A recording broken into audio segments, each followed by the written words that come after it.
So a jury charge is the instructions to the jury, and the trial court is responsible for preparing them.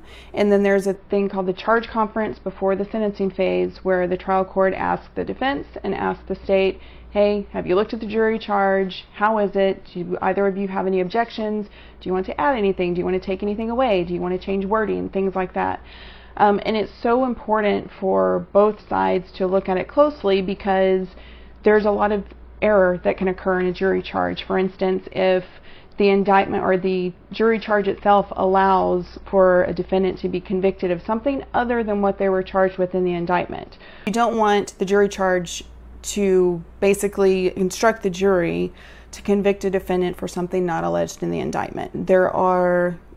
There's different sections of the jury charge. There are like the instructions, the abstract portion where you just kind of lays out the law, and then there's the application portion where it applies the law to the facts of the case. There's been some times where discrepancies between those two sections can cause problems. Oftentimes, defense attorney will ask for a lesser included offense. So let's say that the client was charged with murder and we want a lesser included of manslaughter. Or if they're charged with aggravated robbery and we want a lesser included of robbery, things like that. If there is the possibility of a lesser included defense or offense and the defense attorney doesn't ask for it, that could be error down the road. Now, as far as jury charges, being able to challenge them on appeal, it's really important for defense counsels to object if there's a problem with the jury charge, because if they don't, then they don't preserve error. And on appeal, that doesn't mean they can't challenge it. It's one of the only things that can happen, wrong at trial, that if it's not preserved, you can still challenge it on appeal.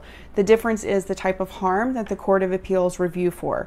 So let's say there's a jury charge error and it is objected to, it's preserved for appeal. The Court of Appeals finds that, okay, yeah, it was an error. You were right to object to that. So we're going to review it for some harm, right? So if it had any impact on the jury's verdict. Now, if the defense counsel doesn't object, you can still challenge it on appeal, but instead of some harm, they're looking for egregious harm, which is almost impossible to prove. It's not theoretical harm. It has to be actual harm that the defendant suffered because there was no objection. So jury charge is super important. Appellate attorneys, that's one of the main things that they look at. You have voir dire, guilt, innocence, jury charge, punishment. It's a big piece of the puzzle. And so it's really important for defendants to communicate with their trial attorneys about the jury charge, make sure that everything that should be in there is in there, things that shouldn't be aren't.